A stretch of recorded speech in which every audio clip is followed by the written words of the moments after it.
आप सभी को मेरा नमस्ते। तो अब हम शुरू करते हैं। मेरा नाम रामरत्न है और आज की इस बजट कार्यशाला में आप सभी का स्वागत है। और मेरे साथ जो दूसरे साथी जुड़े हुए हैं उनका नाम दिनेश जी है। एक्चुअली में मैं अकाउंटेबिलिटी इनिशिएटिव के लिए राजस्थान में काम करता हूं और जो हमारे साथी हैं दिनेश जी, वो मेरी तरह ही बिहार में काम करते हैं। तो अकाउंटेबिलिटी इनिशिएटिव एक शोध समूह है जो शासन में पारदर्शिता और जवाबदेहिता को बढ़ाने को लेकर या मजबूत करने को लेकर काम करता है। भारत की जो भी सार्वजनिक सेक्टर की जो वित्त प्रणाली है, उसे में जो प्रभावित करने वाले कारक हैं या जो भी प्रक्रियाएं हैं उनके ऊपर हम लोग साक्ष्य आधारित अनुसंधान करते हैं। और वो प्रमाण हम नीति निर्माताओं, शिक्षाविदों आदि को उपलब्ध करवाते हैं और उसके ऊपर संवाद भी करते हैं। और इसके साथ साथ नीति निर्माण में और उसके बेहतर क्रियान्वयन में के लिए हम नागरिकों की जो नागरिक जो होते हैं उनकी सहभागिता को बढ़ावा देने के लिए भी काम करते हैं। तो हम सेंटर फॉर पॉलिसी रिसर्च का एक हिस्सा है जो कि भारत के प्रमुख थिंक टैंकों में से एक है। तो इसके साथ जो आज की कार्यशाला है इसमें हम लोग आपको बजट प्रणाली, शब्दावली, बजट से कहानियां निकालने का तरीका और अन्य चीज़ों पर जानकारी देंगे।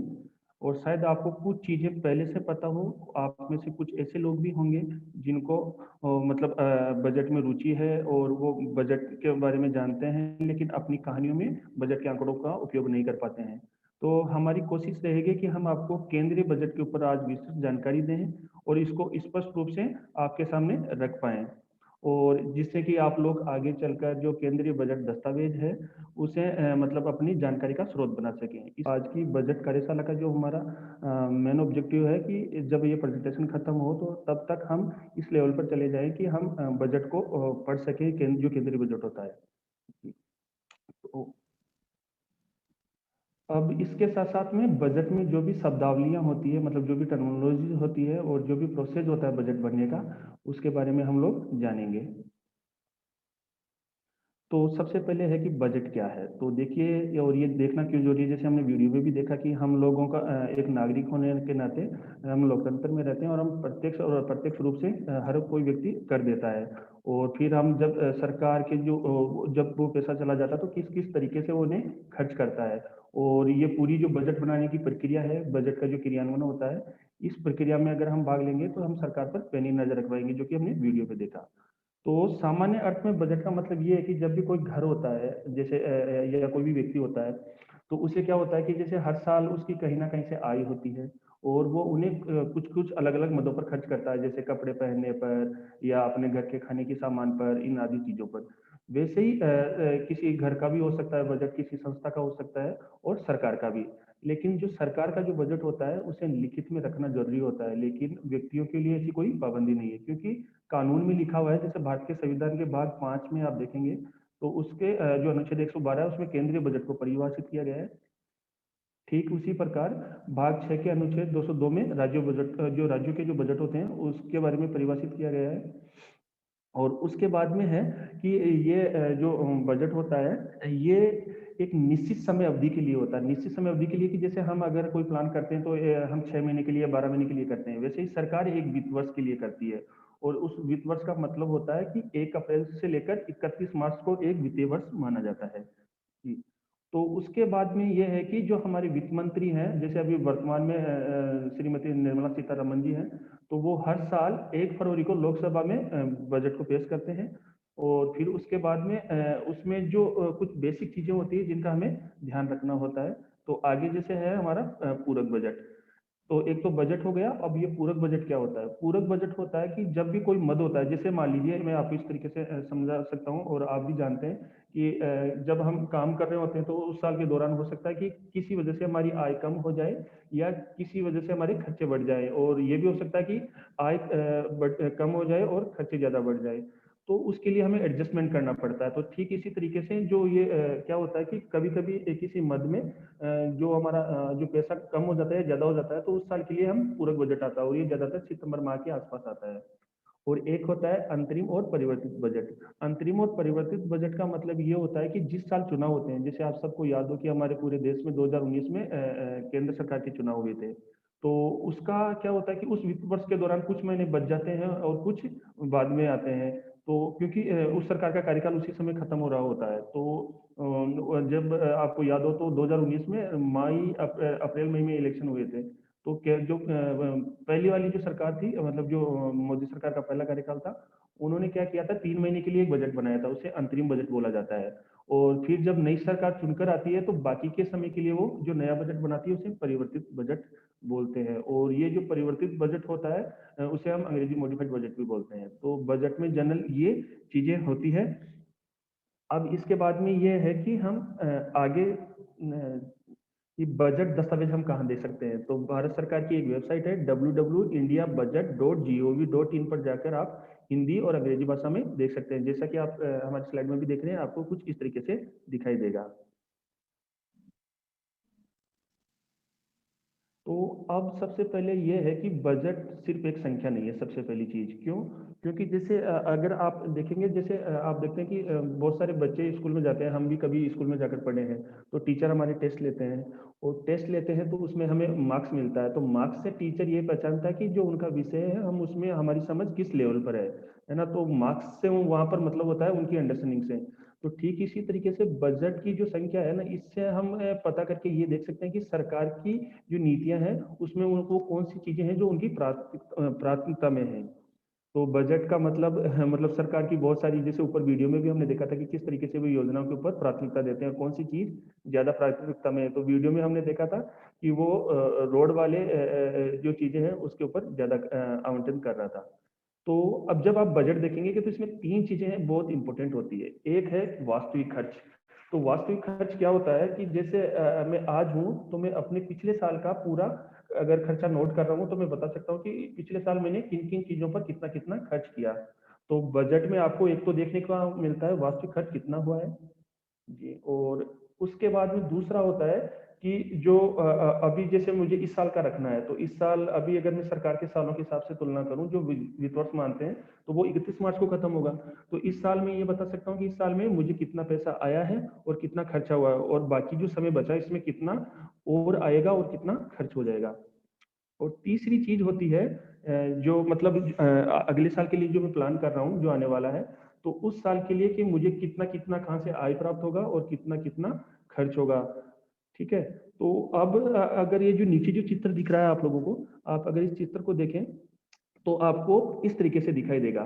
तो इसमें हम भारत सरकार का एक मंत्रालय है, मानव संसाधन विकास मंत्रालय, उसका हम देख रहे हैं।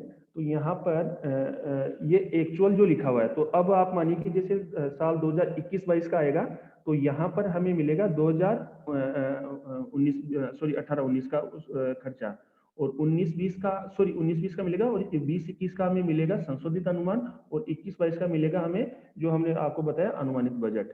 तो और ये आप एक मिनिस्ट्री के साथ साथ अलग अलग जो मंत्रालय हैं उनका देख सकते हैं। लेकिन साथ में आप एक चीज और देखेंगे, यहाँ पर आपको एक चीज दिखाई दे रहा है, रेवेन्यू और कैपिटल, जो एक्चुअल के भी नीचे लिखा हुआ है, रिवाइज के नीचे भी लिखा हुआ है, और बजट अनुमान के नीचे भी लिखा है। तो इसका क्या मतलब होता है? तो इसका मतलब होता है कि सरकार को जो अलग अलग करों से जो आय प्राप्त होती है उसे राजस्व आय कहते हैं, और वो अलग अलग चीजों पर अलग अलग सेक्टरों में उसे खर्चा करते हैं, उसे राजस्व व्यय कहते हैं। तो दोनों का टोटल मिलाकर वो यहाँ पर टोटल होता है। फिर उसके बाद में है पूंजीगत वाला हो गया। पूंजीगत का मतलब होता है कि जैसे हम लोग कभी कभी सुनते हैं ना कि जो सरकार अपने शेयर बेच देती है, जैसे अभी कभी सुन रहे हैं कि सरकार बीएसएनएल के 30% शेयर प्राइवेट सेक्टर के हाथों में दे रही है या बेच रही है। तो वो जो इस तरीके की जो चीजें बेचकर जो पैसा मिलता है उसे हम पूंजीगत आय कहते हैं। वो सरकारी मशीनरी का भी पैसा हो सकता है, वो प्लांट का भी हो सकता है, इन्हें बेचकर जो भी पैसा मिलता है, मतलब जो भी पूंजीगत जो सामग्री है उसे बेचा जाता है, तो उसे पूंजीगत आय कहते हैं। और दूसरा क्या होता है कि जैसे स्कूल की बिल्डिंग बनी आप, या क्या बोलते हैं अस्पताल बनाया, जो परमानेंट टाइप का जैसे खर्चा होता है ना, जो बार बार नहीं होता है, या जो परिसंपत्तियां बनती है, तो इन परिसंपत्तियों के ऊपर जो भी व्यय किया जाता है उसे पूंजीगत व्यय कहा जाता है। तो आप ये अलग अलग मंत्रालयों या विभागों का जो भी आवंटन है आप इस तरीके से देख सकते हैं, जैसे आपको गोलों में दिखाई दे रहा है। लेकिन इसके बगैर आप नहीं कर पाएंगे। तो ये 3 चीजें जो बजट में होती है, हर साल के बजट दस्तावेज में होती है, जो बहुत ही महत्वपूर्ण है जी। तो अब इसके साथ में मेन हमारा यहाँ पर ये है कि जो बजट जो बनाने की प्रक्रिया है, जो ऊपर हम बात भी कर रहे थे कि बजट की प्रक्रिया किस तरीके से शुरू होती है और वो कैसे बनता है। तो बजट की परिभाषा हमने देखा कि उसमें जो क्या-क्या चीज़ें होती हैं, और हमने ये भी जाना कि सरकार कैसे बजट बनाता है और लोकसभा में पेश होता है। तो सबसे पहले क्या करता है कि जो भारत सरकार का वित्त मंत्रालय है, वो जितने भी भारत सरकार के मंत्रालय हैं, उनसे उनके प्रपोजल की डिमांड को इकट्ठा करता है और फिर उसे समराइज किया जाता है। तो पहले चरण में ये इस तरीके से होता है। फिर अगले चरण में क्या होता है कि उसे लोकसभा में पेश किया जाता है, जो 1 फरवरी को, जैसे मैंने आपको ऊपर बताया था कि 1 फरवरी को लोकसभा में उसे पेश किया जाता है। और फिर उस के ऊपर बहस होती है, चर्चा होती है, और फिर उसके बाद में अंत में उसे लोकसभा में प्रस्ताव को पारित कर और अनुमोदित कर दिया जाता है। और फिर ये 2 चरण हो गए। तीसरे चरण में क्या होता है कि जो बजट की जो भी राशि आवंटित की गई है, उसे सरकार द्वारा अपने विभागों को, अपने मंत्रालयों को जो अमाउंट है वो रिलीज किया जाता है, और रिलीज करने के बाद में डिपार्टमेंट उसे योजनाओं के संचालन में खर्चा करता है। उसके साथ ही वो जैसे जो उनके कर्मचारी होते हैं, उनके वेतन भत्तों इत्यादि के लिए खर्चा करता है। और फिर उसके बाद में एक जो केंद्र सरकार होता है, उसका नियंत्रक महालेखाकार होते हैं, जो सरकार के जितने भी डिपार्टमेंट हैं उनकी जो आय होती है और जो भी व्यय होता है उसका ऑडिट करता है। तो इस तरीके से ये पूरी बजट की प्रक्रिया होती है। अब बजट की प्रक्रिया के साथ ही बजट दस्तावेज में एक कुछ महत्वपूर्ण चीजें होती हैं जो भी हमारे लिए जानना बहुत जरूरी है, क्योंकि वो टेक्निकल चीज होती है और उसके बगैर हम समझ नहीं पाते हैं कि उनकी जो कोडिंग व्यवस्था होती है, तो उसका मतलब जब हम समझ जाएंगे तो उन चीजों का हम आसानी से, सरलता से सीख सकते हैं कि इसका मतलब क्या है।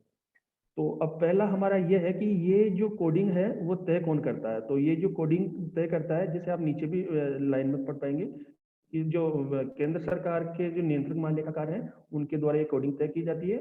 और ये जो शुरुआत के 3 कोड हैं, वो राज्य सरकारें हो, केंद्र सरकार हो या लोकल सरकारें हो, सबके लिए समान होता है। अब इसका मतलब क्या है, हम ये समझने की कोशिश करते हैं। तो जैसे आपको ऊपर दिखाई दे रहा है मुख्य शीर्ष, ये बजट शीर्ष 4 अंकों का होता है। जो केंद्रीय जो बजट होता है, इसमें ये अलग अलग कार्य क्षेत्रों के आधार पर ये दर्शाया जाता है। तो वैसा ही कोड आप देखेंगे चिकित्सा और स्वास्थ्य मंत्रालय का होगा, कृषि मंत्रालय का एक अलग कोड है। तो हर मंत्रालय का इस तरीके से एक कोड होता है। फिर उसके बाद में है उप मुख्य शीर्ष। तो हमने यहाँ पर शिक्षा का उदाहरण लिया है, तो उसका 2202 होता है और वो सामान्य शिक्षा होता है। फिर दूसरा होता है उप मुख्य शीर्ष। इसका मतलब ये होता है कि ये 2 अंकों का होता है, और ये उस डिपार्टमेंट के अंडर में आने वाली क्या बोलते हैं, उसके कार्यों को दर्शाता है। तो जैसे सामान्य शिक्षा में 01 जो कोड हुआ वो 2 अंकों का होता है, और उसका मतलब क्या हुआ, प्रारंभिक शिक्षा हो गया। फिर तीसरा है हमारा लघु शीर्ष। लघु शीर्ष का मतलब ये होता है कि ये 3 अंकों का होता है, और ये अगर हम इसी को कनेक्ट करके देखें तो सामान्य शिक्षा हो गया, प्रारंभिक शिक्षा हो गया, और 101 का मतलब ये पर्टिकुलर किसी एक यूनिट के लिए खर्चा हो रहा है। जैसे प्राथमिक विद्यालय के लिए जो खर्चा हो रहा है वो, या जो आवंटन किया गया है, वो हम कहाँ देख सकते हैं, लघु शीर्ष में जाकर देख सकते हैं। और ये सबके लिए समान होता है। तो ये हमें बजट जो कोडिंग है वो सब हर डिपार्टमेंट के लिए अलग अलग होता है, लेकिन इतने ही अंकों में होता है, और उसका मतलब हम समझ जाएंगे तो बजट के जो भी चीजें हैं और जो भी आंकड़े हैं उनका महत्व हम और भी आसानी से समझ पाएंगे। जी। तो अब तक हमने क्या क्या जाना, अब तक हमने जाना कि एक सक्रिय नागरिक होने के नाते बजट प्रक्रिया में हम भागीदारी सुनिश्चित करना क्यों जरूरी है, और बजट कैसे बनता है, कौन पेश करता है, बजट दस्तावेज हम कहाँ पर जाकर देख सकते हैं, बजट शब्दावली क्या है, उनका बजट में मतलब क्या है, बजट बनाने की प्रक्रिया, प्रस्तुतिकरण, क्रियान्वयन और ऑडिट कैसे होती है, और सबसे आखिर में हम लोगों ने देखा कि बजट की कोडिंग कैसे होती है। हमारे साथी जो दिनेश जी हैं वो आपको बताएंगे कि भारत सरकार का पैसा कहाँ से प्राप्त होता है और खर्च कैसे होता है। तो अभी हमारे साथी ने काफी विस्तृत रूप से चर्चा किया कि बजट क्या है, बजट हमारे लिए इम्पोर्टेंट क्यों है, सरकार के लिए क्यों जरूरी है, और बजट बनाने की प्रक्रिया क्या है, और जो बजट के जो मेन शब्दावली है उसके ऊपर चर्चा किया इन्होंने। अब बजट के ऊपर मैं चर्चा करूंगा कि बजट में क्या-क्या होता है और बजट क्या-क्या होता है उसको देखते हैं। तो जब आप यूनियन बजट के वेबसाइट पे जाएँगे, तो आपको बजट में क्या-क्या दिखेगा? बजट में तो काफ़ी चीज़ें, बहुत सारा चीज़ दिखेगा, लेकिन मुख्य रूप से हम 2 चीज़ पे चर्चा करेंगे, व्यय बजट पे और प्राप्ति बजट पे, ताकि हम एक कहानी बना सकें और हम एक कहानी बना सकते हैं कि कितना पैसा सरकार ने किसी स्कीम के लिए आवंटन किया है और एक्चुअल में कितना खर्चा हुआ है। तो इसको जानने के लिए हम देखते हैं कि सरकार को पैसे कहाँ से प्राप्त होता है। तो सरकार को पैसे कहाँ से प्राप्त होते हैं? तो इसके लिए आप सब हम जानते हैं कि सरकार को काफ़ी स्रोत है पैसे प्राप्त करने के लिए। कोई ऐसा चीज़ नहीं है जिससे हमको बिना हर तरह से किसी न किसी रूप से टैक्स कलेक्ट होता है, कर राजस्व से होता है, अलग-अलग तरह के टैक्स कलेक्ट होते हैं, जैसे इनकम टैक्स के थ्रू, डायरेक्ट टैक्स के थ्रू, कॉर्पोरेट टैक्स के थ्रू, कस्टम ड्यूटी के थ्रू। इसके अलावा पूंजीगत प्राप्तियां भी होती है, अलग-अलग शेयर से सरकार को पैसे की प्राप्ति होती है। इसके अलावा अगर एक बहुत छोटा सा एग्जाम्पल ले तो हमें शिक्षा उपकर भी देना पड़ता है, मनोरंजन कर भी देना पड़ता है। तो इस तरह से सरकार को पैसे प्राप्त होती है। इसको और डिटेल में हम जानेंगे, तो इसके लिए हम देखते हैं नेक्स्ट स्लाइड। तो उसमें हम देखेंगे कि अगर आप प्राप्ति कर पे जाते हैं, एग्जाम्पल के लिए जैसा मैंने बताया कि आप प्राप्ति पर देखें तो आपने राजस्व के बारे में देखे कि भिन्न-भिन्न कर। अगर उस भिन्न कर को अगर आप क्लिक करते हैं तो आपको काफ़ी डिटेल में दिखेगा, जिससे आप ये पता कर सकते हैं कि एक्चुअली किसी एक चीज़ के लिए कितना पैसा प्राप्त हुआ है सरकार को। तो एग्जाम्पल के लिए अगर कर में हम देखें तो एक एग्जाम्पल हम लिखते हैं शिक्षा उपकर का। तो शिक्षा उपकर में अगर आप 2018-19 में देखेंगे तो लगभग सरकार को कितना प्राप्त हुआ है, 25,521.98 करोड़ रुपया की आय हुआ है कर से। उस तरह से संभावना है कि आप 20-21 में आप देख सकते हैं कि सरकार को लगभग 26,000 करोड़ के आसपास आय होने की संभावना है। तो इस तरह से आप एक-एक जिसमें आपका सबसे ज़्यादा इंटरेस्ट है, जिसके लिए आप कहानी बनाना चाहते हैं, जिसके लिए आप हेल्थ में देखना चाहते हैं, स्वास्थ्य हेल्थ में, इसके अलावा आप शिक्षा में, इसके अलावा आप अगर समग्र स्वास्थ्य मिशन, तो किसी भी चीज़ में आप अगर आप देखना चाहते हैं तो आप डिटेल में देख सकते हैं। अब हम देखते हैं कि सरकार को, ये तो पैसा प्राप्ति का बात हमने किया। अब हम देखते हैं कि सरकार का पैसा खर्च कहाँ होता है। तो खर्च के भी अलग-अलग स्रोत हैं। काफ़ी स्रोत हैं जो सरकार खर्च करती है। सरकार हर मंत्रालय और विभागों के अनुसार पैसा का बंटवारा किया जाता है। कई मंत्रालय काफ़ी बड़े मंत्रालय हैं, कई विभागों के हिसाब से, तो उसमें होता है। दूसरा केंद्र प्रायोजित योजनाओं के ऊपर होता है, क्षेत्रीय योजनाओं के ऊपर होता है और राज्यवार पैसा का भी हस्तांतरण होता है। तो हम देखेंगे कि सरकार पैसा किस तरीके से खर्च करता है। तो इसके लिए हम आगे देखेंगे कि सरकार का पैसा खर्च करने का जो तरीका है, उसमें अगर आप देखेंगे तो हम देखते हैं कि सरकार मुख्यतः 2 तरह से पैसे खर्च करती है। एक तो केंद्र सरकार का खुद का व्यय होता है। खुद का व्यय मतलब स्थापना व्यय, जैसे उनका सैलरी, स्टाफ को सैलरी देना, ऑफिस चलाना इत्यादि। केंद्र क्षेत्र की योजनाएँ हैं, जैसे कोई पहाड़ी क्षेत्र का स्पेशली कहीं पे योजना के लिए पैसा देना है, कहीं स्कॉलरशिप के लिए देना है, तो कुछ तो उनका खुद का योजना है। और इसके अलावा दूसरा जो एक तरीका है पैसा खर्च करने का सरकार का, वो होता है हस्तांतरण के थ्रू। जैसे एक एग्जांपल केंद्र प्रायोजित योजना का लेते हैं। तो केंद्र प्रायोजित योजना में जैसे कि मध्याह्न भोजन हो गया, समग्र शिक्षा हो गया, राष्ट्रीय स्वच्छता मिशन हो गया, तो इन योजनाओं के ऊपर सरकार का पैसा खर्च होता है। तो हम यहाँ पे एक चर्चा करना चाहेंगे कि सरकार का पैसा इसमें केंद्र का भी होता है, राज्य का होता है, दोनों के हिस्से की पैसे खर्च होती है। एक दूसरा वित्त आयोग अनुदान के थ्रू। तो जो 15th फाइनेंस कमीशन है, जो सरकार राज्य सरकार को 42% कर हिस्से की बात करता है पैसा हस्तांतरण करने का, तो उसमें हम देखेंगे कि लोकल बॉडीज को पैसा जाता है। तो इसके डिटेल में अगर हम देखना चाहते हैं और विस्तार में देखेंगे कि कितना पैसा किस माध्यम से जा रहा है, तो हम आगे देख सकते हैं। तो इसके लिए अगर आप आगे देखेंगे तो राज्यों को जो पैसा हस्तांतरण करने का जो तरीका है, वो कई तरीकों से देख सकते हैं। तो अगर आप बजट यूनियन बजट के वेबसाइट पे जाएंगे तो बजट एट ग्लांस पर जाकर आप देखेंगे तो वहां पे आप देख पाएंगे कि करों के माध्यम से राज्यों को दिए जाने वाले पैसा। दूसरा गैर योजना अनुदान में, यानी वित्त आयोग अनुदान, जो अलग अलग योजनाओं के थ्रू जाता है।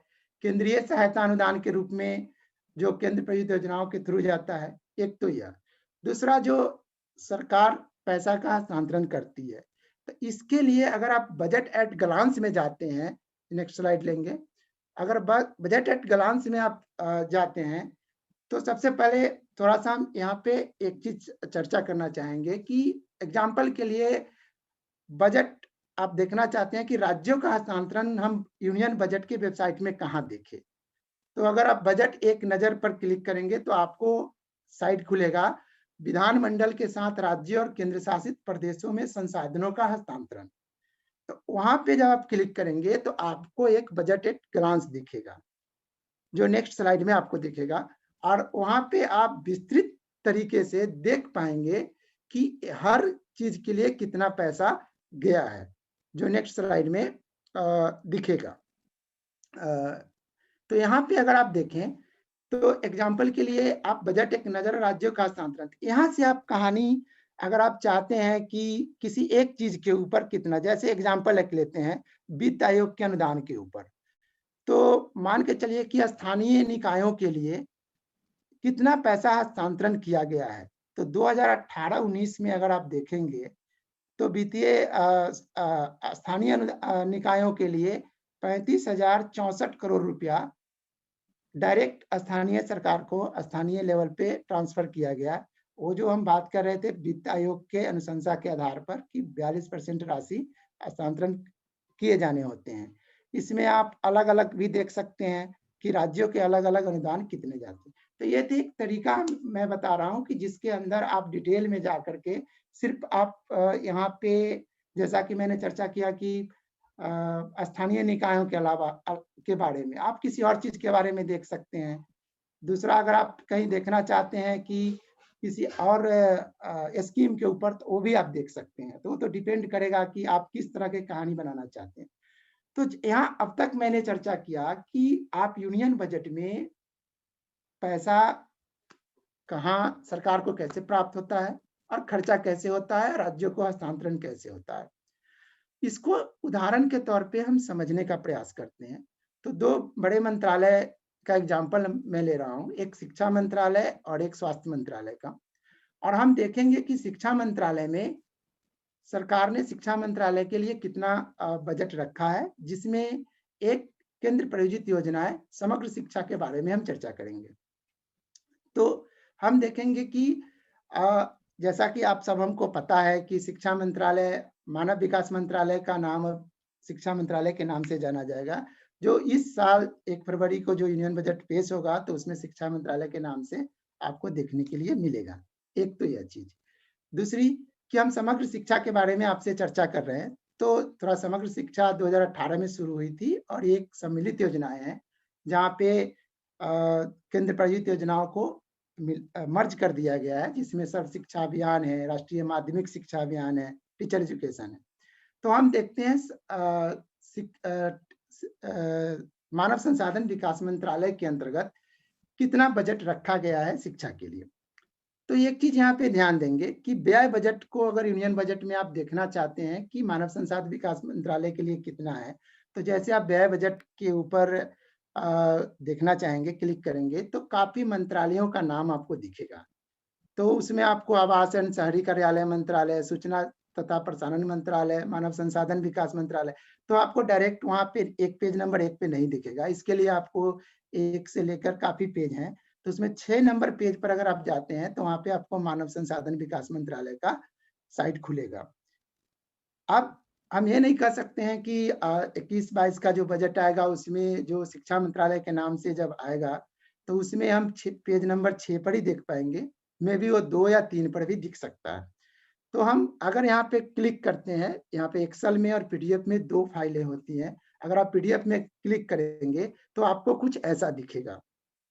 नेक्स्ट, तो उसमें आपको दिखेगा शिक्षा के लिए बजट कितना रखा गया है। नेक्स्ट स्लाइड करेंगे तो आपको दिखेगा शिक्षा के लिए आवंटित बजट। तो एक चीज यहाँ पे गौर करना पड़ेगा, जो हमारे साथी रामरतन जी ने काफी बारीकी से बताया है। थोड़ा पीछे स्लाइड पे आएंगे, यहाँ पे गौर करना पड़ेगा कि रामरतन जी ने बताया था कि हमको मेजर हेड का अ, ध्यान रखना पड़ेगा कि जैसे आप यहाँ पे देख रहे हैं कि शिक्षा के लिए जो बजट रखी गई है, उसमें सामान्य शिक्षा के लिए 2202 ये जो मेजर हेड है, ये अगर सामान्य शिक्षा पूरे बजट में कहीं भी आप देखेंगे तो मेजर हेड 2202 ही रहेगा सामान्य शिक्षा के लिए। वो हम नहीं अलग नहीं देख सकते हैं। जैसे 3601 ये राज्य सरकारों के लिए सहायता अनुदान के लिए है, तो वो दिखेगा। तो वो कहीं भी आप 3601 देखेंगे तो मेजर हेड वही दिखेगा। तो एक तो ये मुख्य शीर्ष जो हमारे साथी ने चर्चा किया था, बहुत ही विस्तृत तरह से समझाया था, तो वो आपको एक ऐसा दिखेगा। अगर हम इसमें शिक्षा के लिए आवंटित बजट में, जैसे मैंने बात किया कि हम समग्र शिक्षा का बजट देखना चाहते हैं कि कुल कितना बजट समग्र शिक्षा के लिए रखा गया है, तो वो अगर आप देखना चाहते हैं तो आपको इसके आगे जब बढ़ेंगे आप, जो नेक्स्ट स्लाइड में आपको दिखेगा, तो समग्र शिक्षा के लिए तो जैसा कि मैंने कहा कि यहाँ पे कुल आपको समग्र शिक्षा में जैसे सर्व शिक्षा अभियान है, राष्ट्रीय माध्यमिक शिक्षा अभियान है, टीचर एजुकेशन है, तो ये आपको को जोड़ करके कुल बजट की बात हम देखेंगे। तो यहाँ पे हम क्या देख रहे हैं कि अनुमानित बजट 2021 में हम देख रहे हैं कि लगभग 38,860 करोड़ रुपया का बजट रखा गया है। तो अगर आपको समग्र शिक्षा के अंदर जाकर के आपको देखना है कि समग्र शिक्षा के लिए कितना बजट रखा गया है या 2018-19 का कुल कितना खर्च हुआ है, जो एक्चुअल बजट देखना है, तो आप इस तरह से देख सकते हैं। तो एक तो हमने समग्र शिक्षा का एग्जाम्पल लिया। हम एक दूसरा और एग्जाम्पल लेकर देखते हैं, स्वास्थ्य परिवार कल्याण मंत्रालय का एक एग्जाम्पल लेते हैं। तो स्वास्थ्य परिवार कल्याण मंत्रालय का एग्जाम्पल लेंगे। इसमें आप देख सकते हैं कि स्वास्थ्य परिवार कल्याण मंत्रालयों में भी मेजर हेड के हिसाब से अलग अलग पैसे रखे गए हैं। तो आप इसमें हम ये देखते हैं कि राष्ट्रीय स्वच्छता मिशन, स्वास्थ्य परिवार कल्याण मंत्रालय तो बहुत बड़ा मंत्रालय है, इसके अंदर एक केंद्र प्रायोजित योजनाओं की बात करते हैं, राष्ट्रीय स्वच्छता मिशन के बारे में, जो हमको आगे दिखेगा कि राष्ट्रीय स्वच्छ मिशन के लिए कितना बजट रखा गया है। तो यहाँ पे अगर आप देखेंगे तो आपको लगभग 65,011.8 करोड़ रुपया 2020-21 के लिए रखा गया। तो अगर आप एक कहानी निकालना चाहते हैं कि स्वास्थ्य पे अभी काफी समय रहा है कोविड-19 के दौरान कि स्वास्थ्य पे अलग-अलग तरीकों से पैसे खर्च किए गए हैं। तो एक तो एक्चुअल बजट कितना खर्चा हुआ और 2020-21 के लिए जो बजट रखा गया है, उसमें कितना पैसा खर्च होने की संभावना है। एक तरह से आप यहाँ से देख सकते हैं। तो राष्ट्रीय स्वास्थ्य मिशन के लिए मैंने बताया, इस तरह से आप अलग-अलग स्कीमों और योजनाओं के ऊपर देख सकते हैं। तो अभी हमने क्या जाना? अभी हमने जाना कि एक तो केंद्रीय बजट कहाँ और कैसे देख सकते हैं, सरकार को पैसे प्राप्त कैसे होते हैं, अलग-अलग टैक्स के माध्यम से सरकार को पैसे प्राप्त होते हैं और सरकार का पैसा कहाँ खर्च होता है, तो हमने देखा कि सरकार अपने लेवल पे भी पैसे खर्च करती है, राज्यों को भी हस्तांतरण करती है, कुछ केंद्र प्रायोजित योजनाओं के लिए भी पैसे खर्च करती है।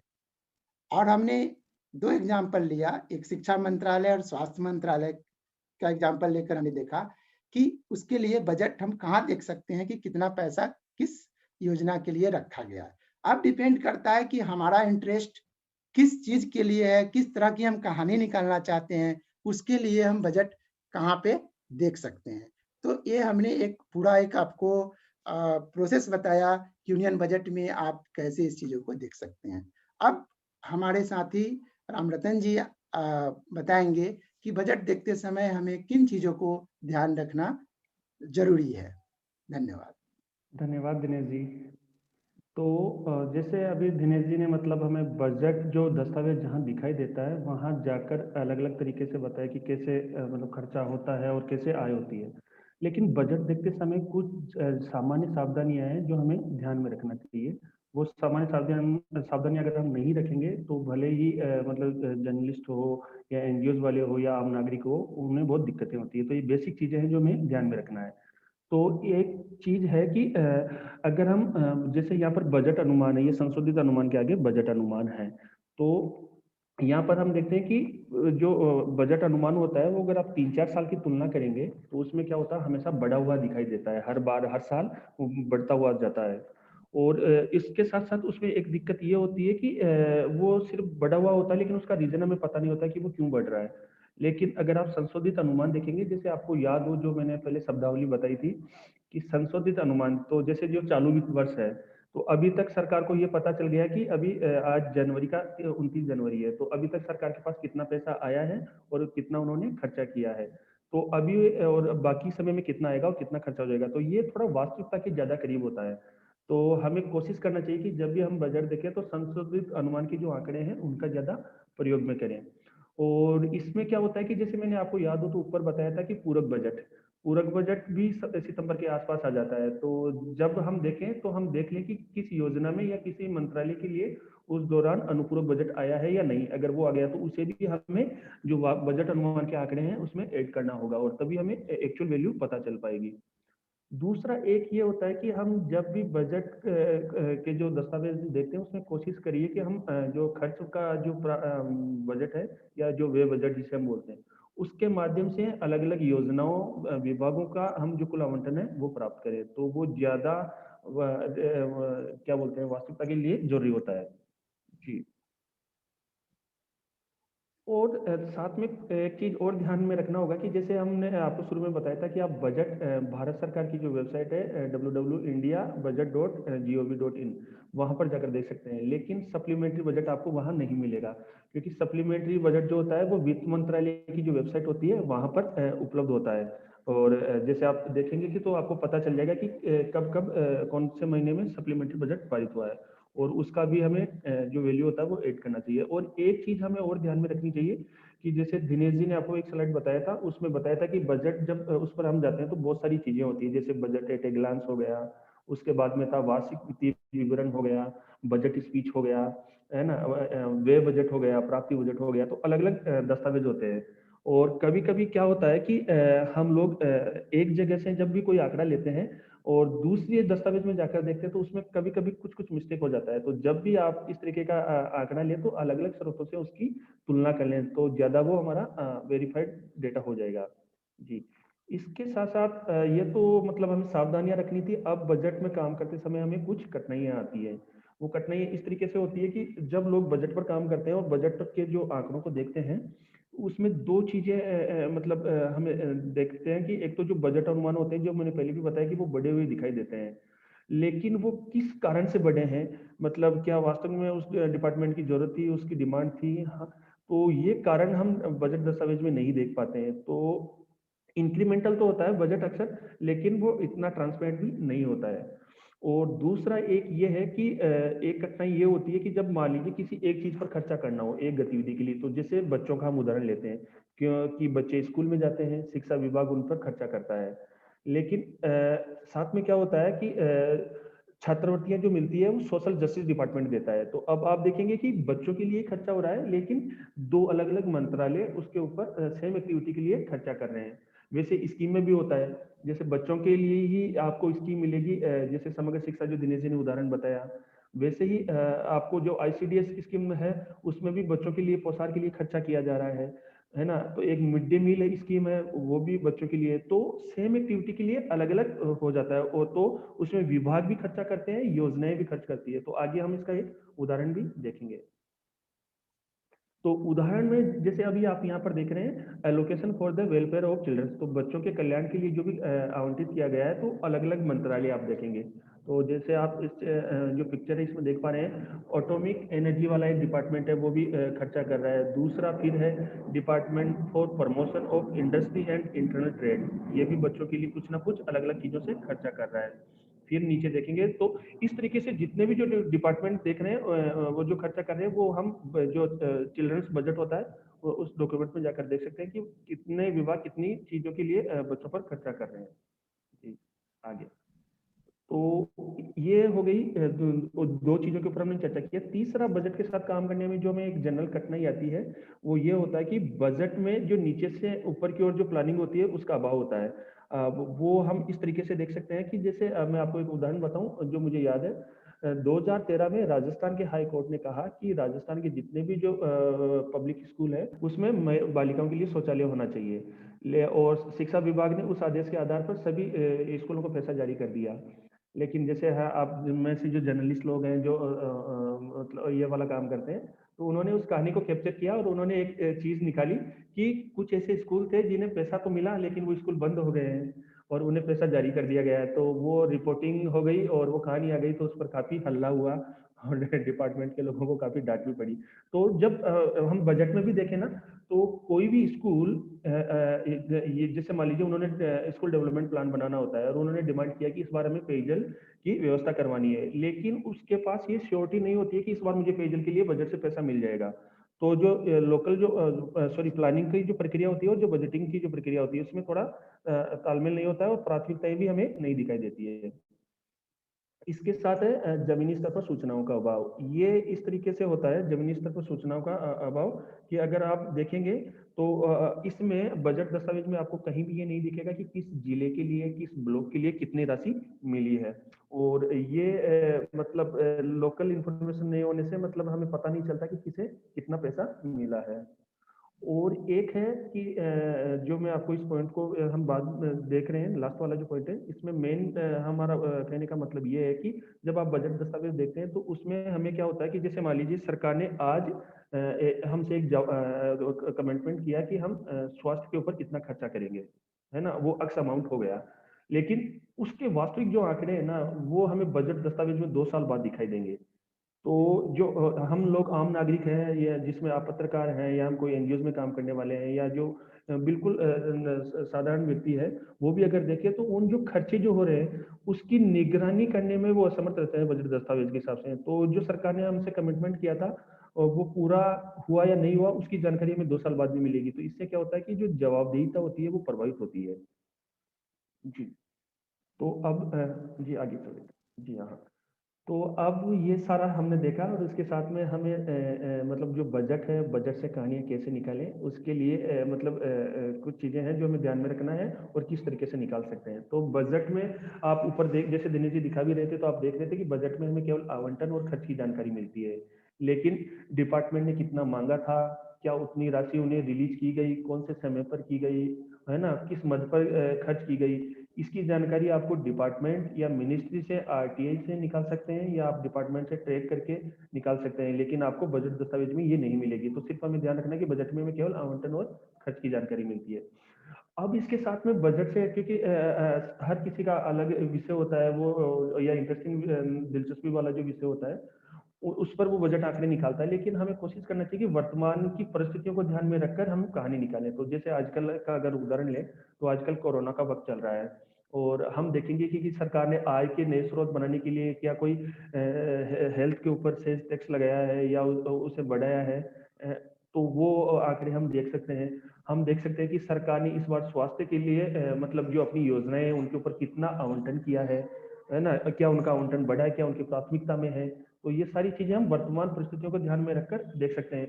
अब जैसे आपको पता है दूसरा एक एग्जांपल में अगर आपको दूं तो क्या हुआ कि बहुत सारे जो मजदूर लोग थे वो लॉकडाउन की वजह से उनका बेरोजगार हो गए थे और अपने अपने घर चले गए थे। तो उनकी आजीविका का बहुत बड़ा सवाल खड़ा हो गया था। तो हम देख सकते हैं कि क्या इस बार जो मनरेगा जो योजना है ग्रामीण विकास मंत्रालय की उस पर क्या आवंटन बढ़ा है, क्या वो सरकार की प्राथमिकता में है या नहीं है। तो इस तरीके से हम अलग अलग तरीकों को ध्यान में रखकर मतलब बजट से कहानियां निकालने का प्रयास कर सकते हैं। हालांकि ये बहुत थोड़ा सा मुश्किल है क्योंकि हम जैसे जैसे अभ्यास करेंगे, क्योंकि अगर कोई फर्स्ट टाइम देखेगा तो उसके लिए इतना आसान नहीं है, बहुत टेक्निकल चीजें हैं। तो हम धीरे धीरे इस तरीके से वर्तमान परिस्थितियों को ध्यान में रखकर बजट से कहानियां निकाल सकते हैं और ये बार बार अभ्यास से हमें और इससे हो जाएगा। तो अब आपसे मतलब सवाल पूछने का मौका है, जो भी आपके सवाल हैं उसे हम आंसर करेंगे। और दिनेश जी आप हमारे इसको प्रेजेंटेशन को पूरा समराइज कर सकते हैं एक बार, और फिर जो भी साथियों के सवाल हैं वो हम पूछेंगे। और हमारे साथ में हमारे एक तीसरे साथी भी होंगे जिनका नाम मृदुस्मिता जी भी है, तो वो भी सवालों के जवाब में हमारे साथ रहेंगे। एक बार अगर हम समराइज करें तो हमने क्या अभी जाना, तो जनरली हमने क्या जाना, एक तो हमने बजट के बारे में पूरा जाना कि बजट का क्यों महत्वपूर्ण है, बजट से हम कैसे डाटा निकाल सकते हैं, दूसरा हमने बजट प्रक्रियाओं में हमें बजट बनाने की जो प्रक्रियाएँ होती हैं उसमें हमें जो इतने समय लगते हैं उसके क्या कारण होते हैं। इसके अलावा हमने जाना कि मुख्य शीर्ष के बारे में जाना। फिर हम देखें कि एक बजट का यूनियन बजट के वेबसाइट पे जाकर के हम किसी एक स्कीम के बारे में अगर डिटेल में जानना चाहते हैं तो हम उसको कैसे प्रोसेस करके देख सकते हैं। एक तो यह चीज़। दूसरा कि हमने ये भी जाना कि अगर एक बच्चे के ऊपर जो पैसे खर्च होते हैं तो सिर्फ हम एक दस्तावेज के ऊपर ना जा करके अलग-अलग दस्तावेज का भी हमको यूज़ करना चाहिए, जैसा कि मेरा रतन जी ने साथी ने कहा। तो ठीक इस प्रकार से हमने जानकारी दी है 45 मिनट के अंदर में। और अब सवाल पूछने का मौका है। उससे पहले जो भी और भी कुछ सवाल हैं तो आप क्वेश्चन बॉक्स में आप डालें और हमारे साथ इस रूम में और भी मृदुस्मिता जी भी हैं, रामरतन जी भी हैं, हम भी हैं। हम लोग प्रयास करेंगे कि आपके सवाल का जवाब दे सकें। धन्यवाद। रामरतन जी। जी, एक कोई साथी है लव जैंगिट, उनका एक सवाल है, किस विभाग को किसी विभाग को आवंटित किया हुआ बजट अगर पूर्ण रूप से उपयोग नहीं किया जाता है अथवा अन्य मद में किया जाता है तो बजट राशि का क्या होता है? तो इसमें 2-3 सवाल हो गए हैं। एक तो है कि किसी भी अगर डिपार्टमेंट को जो भी बजट आवंटित किया जाता है तो उसके बाद में वो हाँ, उसमें देखना होता है कि कितनी राशि रिलीज की गई। तो ये बजट दस्तावेज में तो पहले आपको ये देखने को नहीं मिलेगा जो आपका जो सवाल है, क्योंकि उसमें सिर्फ आवंटन और खर्च भी 2 साल पहले के वास्तविक आंकड़े आपको मिलेंगे। तो ये डिपार्टमेंट से हमें करना होगा कि मतलब जो उन्हें जो राशि मिली थी वो आवंटित की राशि वो क्या पूरी मिली थी, है ना?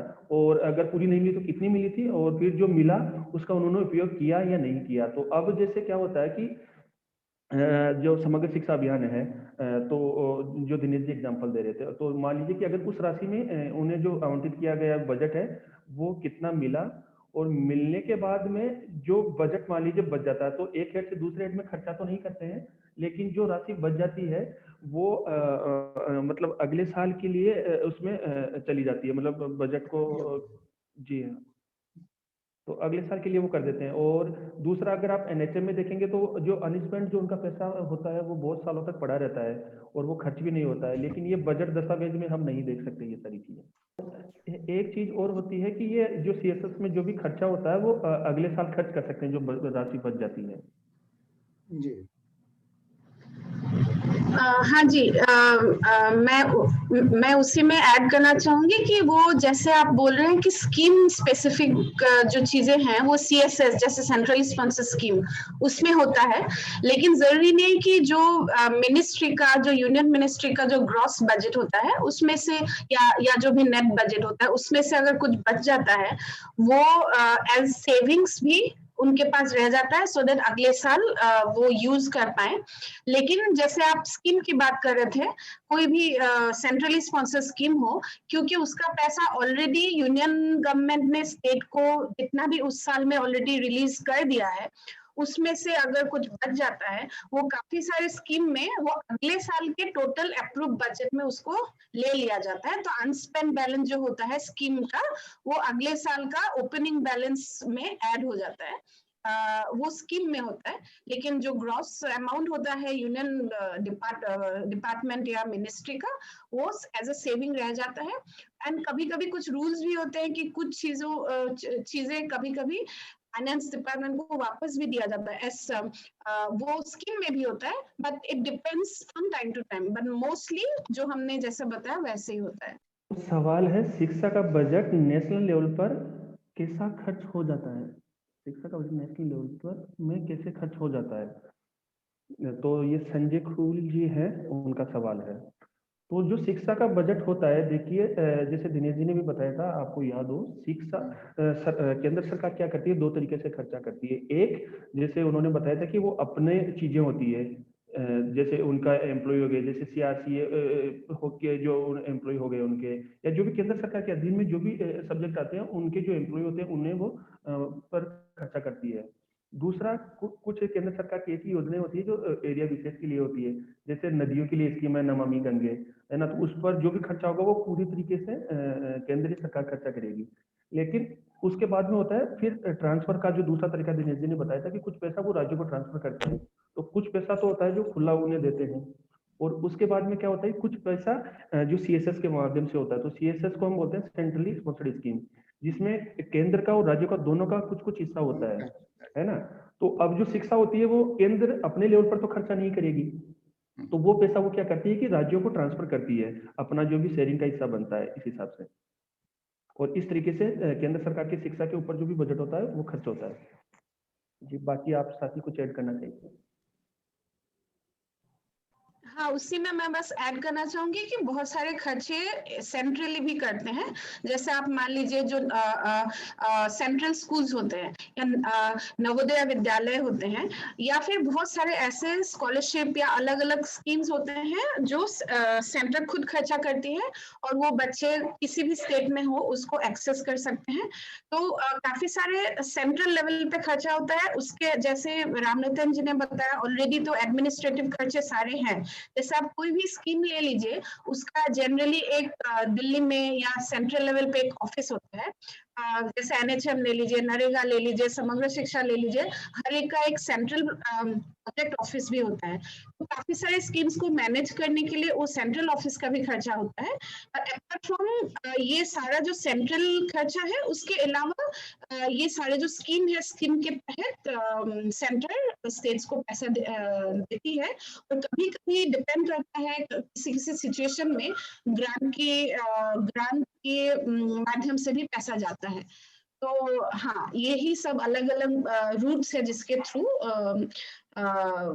एजुकेशन का पैसा खर्चा होता है जी। फिर हमारे एक साथी हैं लव जाएंगे जी, उनका एक और सवाल है। जैसे एग्जाम्पल के तौर पर उन्होंने दिया कि आपातकाल, जैसे अभी बीमारी हो गई थी जो कोरोना है, या युद्ध जब होता है उस समय बजट की व्यवस्था में क्या क्या प्रावधान है? हाँ, सरकार का जैसे डिजास्टर मैनेजमेंट फंड होता है, कुछ फंड हमेशा रखा जाता है कि ऐसा जो पहले से प्लान ना हो।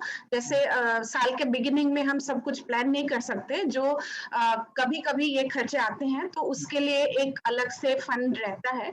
और उसके अलावा भी अलग अलग मिनिस्ट्रीज भी उस पे ये डिपेंड करता है कि किस सेक्टर का खर्चा है। जैसे आप अगर अभी का सिचुएशन ले लें, क्योंकि सारा जो कोविड का जितना भी खर्चा हो रहा है, उसमें से काफी सारा खर्चा आपका हेल्थ रिलेटेड है। एट द सेम टाइम काफी सारा खर्चा आपका जो पेपर रिलेटेड है, क्योंकि काफी सारे वर्कर्स का काम मतलब बिगिनिंग में इनिशियल के जो महीने थे उसमें काफी सारे जॉब चले गए थे, या फिर जो डेली वेज अर्नर्स हैं उनके भी काफी सारे जॉब चले गए थे। तो बहुत सारा जो एम्प्लॉयमेंट स्कीम्स है, या फिर जैसे सबसे जो पॉपुलर है वो नरेगा है। तो इसीलिए डिपेंडिंग ऑन किस टाइप का चैलेंज आया है, उसको मद्देनजर रखते हुए अलग अलग मिनिस्ट्री भी अपनी तरफ से खर्चा करता है ओवर एंड अबव जो डिजास्टर मैनेजमेंट फंड होता है जी। जी, और इसके साथ में जैसे एक चीज हम और ऐड कर सकते हैं, जैसे प्रधानमंत्री आपदा कल्याण कोष का जो पैसा है, तो वो पैसा भी इस तरीके की चीजों पर खर्च किया जाता है। एक चीज साथ में हम लोग बताना चाहेंगे कि 1 फरवरी को यूनियन बजट आने वाला है। उससे पहले हमारे 10 स्कीम के ऊपर बजट ब्रीफ हम लोगों का प्रकाशित हुआ है। आप